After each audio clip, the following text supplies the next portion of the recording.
से दहली फरमाते हैं कि जन्नत में हुजूर का पड़ोसी बनने की सिर्फ ख्वाहिश काफी नहीं, बल्कि उसके लिए वसीला अपनाना चाहिए। यानी इबादत करके, कसरत से सजदे करके, नमाजों की पाबंदी करके हुजूर का कुर्ब हासिल करे। क्योंकि हजरत रबिया ने जब हुजूर से पड़ोस, जन्नत में पड़ोस का सवाल किया तो सरकार ने उन्हें भी कसरत से सजदे करने की तलकीन फरमाई। तो इससे पता चला कि जन्नत में कसरत से सजदे करना ये जन्नत में हुजूर का परोस दिलाने वाला अमल है।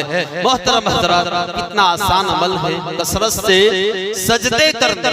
हम पांचों वक्त की अगर नमाज अदा करें तो 48 रकातें बनती हैं। हर रकात में 2 सजदे होते हैं, तो कुल 96 सजदे होते।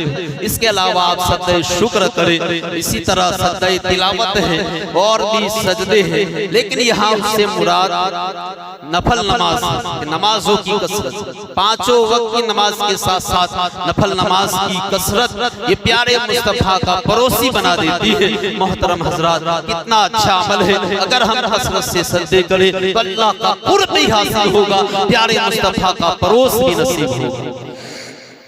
हज़रत अबू हुरैरा से रिवायत है, हुजूर ने इरशाद फरमाया कि सजदे के निशान के अलावा इंसान के सारे जिस्म को आग जलाए। अल्लाह ने जहन्नम पर हराम कर दिया है कि वो सजदे के निशान को जलाए। एक बुजुर्ग से किसी ने अपनी परेशानियों का रोना रोते हुए कहा कि हुजूर, जो भी काम करता हूँ उल्टा हो जाता, क्या करूं? बुजुर्ग ने फरमाया, स्टैंप देखी, मोहर देखी है? उसने कहा हाँ देखी है। फरमाया उस पर लिखाई कैसे होती है? उसने कहा कि उस पर उल्टी लिखाई होती। फरमाया फिर सीधी कैसे? कहने लगा जब स्टैंप कागज पर लगती है तो उसके अल्फाज सीधे हो जाते हैं। बुजुर्ग ने फरमाया जिस तरह स्टैंप ने अपना माथा कागज पर टेका उसके उल्टे अल्फाज सीधे हो गए, इसी तरह तू भी वजू करके मस्जिद जा, अपने खाली को मालिक रब के हुजूर माथा टेक सच्चा कर, तेरे सारे उल्टे काम सीधे हो जाएंगे। हज़रात गिरामी, अल्लाह ताला जब किसी से नाराज होता है रिज़्क़ का दरवाजा बंद नहीं करता, नेमतें नहीं रोकता, बल्कि उससे सद्दों की तौफीक देता है। अल्लाह ताला दौलत उससे भी देता है जिससे वो राजी होता है, और जिससे नाराज होता है उसे भी देता है। लेकिन सद्दों की तौफीक सिर्फ उसे देता है जिससे वो राजी होता है। आज कोई सद्दा करे या ना करे, नमाज पढ़े या ना पढ़े, लेकिन क़यामत के दिन हुक्म होगा क़यामत के दिन हर बंदे को हुक्म होगा कि अल्लाह के हुजूर सजदा करो। तो जो लोग दुनिया में सजदा नहीं करते, क़यामत के दिन उनकी पुश्त सख्त हो जाएगी, कमर अकड़ जाएगी और वो सजदा नहीं कर सकेंगे। और हाल ये होगा शर्म और नदामत से निगाहें झुकी होगी, चेहरे सिया होंगे और उन पर ज़िल्लत सवार होगी।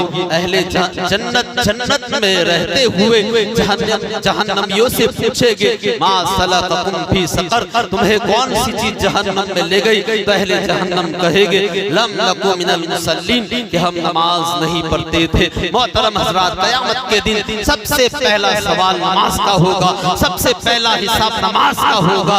और आप देखिए जिंदगी बंदा बंदगी से है, बंदा बंदगी से है, जिंदगी आमद पर आए बंदगी, जिंदगी बेबंदगी शर्मिंदगी। यानी जिंदगी का मकसद अल्लाह की इबादत करना है, अल्लाह की बंदगी करना है। अगर जिंदगी में बंदगी नहीं तो ये जिंदगी शर्मिंदगी है। मोहतरम हज़रात, जो इंसान अल्लाह के आगे झुकता है, सजदा करता है, वो फिर किसी के आगे नहीं झुकता।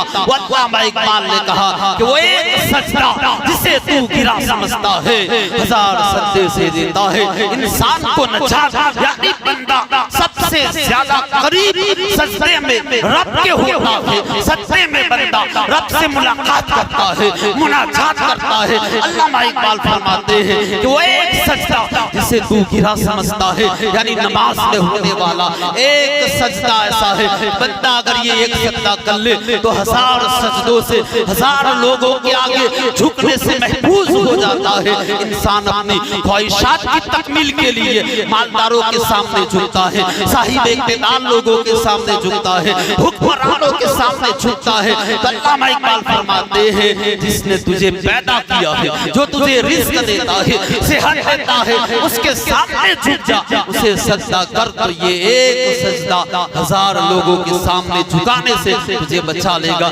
मोहतरम हज़रात, कसरत से सजदे करना एक ऐसा अमल है जो जन्नत में प्यारे मुस्तफा का पड़ोसी बनाता है। और दूसरा अमल जन्नत में हुजूर का पड़ोसी बनाने वाला दूसरा अमल है बेटियों की अच्छी परवरिश करना। हुजूर ने इरशाद फरमाया जिसकी 3 बेटियां हो उनके बारे में अल्लाह ताला से डरे, उनकी अच्छी परवरिश करे तो फरमाते हैं वो जन्नत में मेरे साथ ऐसे होगा। ये फरमाते हुए हुजूर ने अपने 4 उंगलियों की तरफ इशारा किया, यानी जिस तरह ये उंगलियां करीब करीब है ऐसे ही वो बंदा जन्नत में मेरे साथ होगा। हुजूर ने फरमाया कि जिसकी 2 बेटियां हो उनकी अच्छी परवरिश करे तो मैं और वो जन्नत में यूं होगे। फिर हुजूर ने अपनी ये 2 उंगलियों को मिलाया, शहादत वाली और बीच वाली उंगली को मिलाया।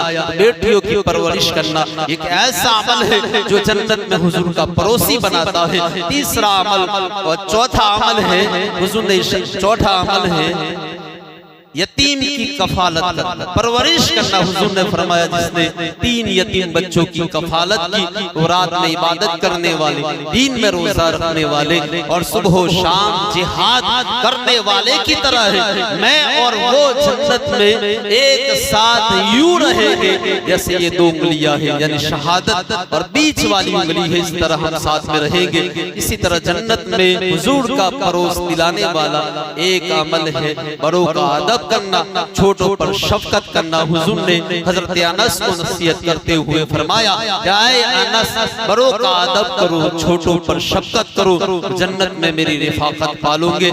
इसी तरह जन्नत में हुजूर का परोस दिलाने वाला एक जो अमल है वो है प्यारे मुस्तफा की सुन्नत पर अमल करना। हुजूर ने इरशाद फरमाया मन अहब्ब सुन्नती फक़द अहब्बनी, जिसने मेरी सुन्नत से मोहब्बत की उसने मुझसे मोहब्बत की। वमन अहब्बनी काना मइया फिल जन्नह, और जिसने मुझसे मोहब्बत की वो जन्नत में मेरे साथ होगा।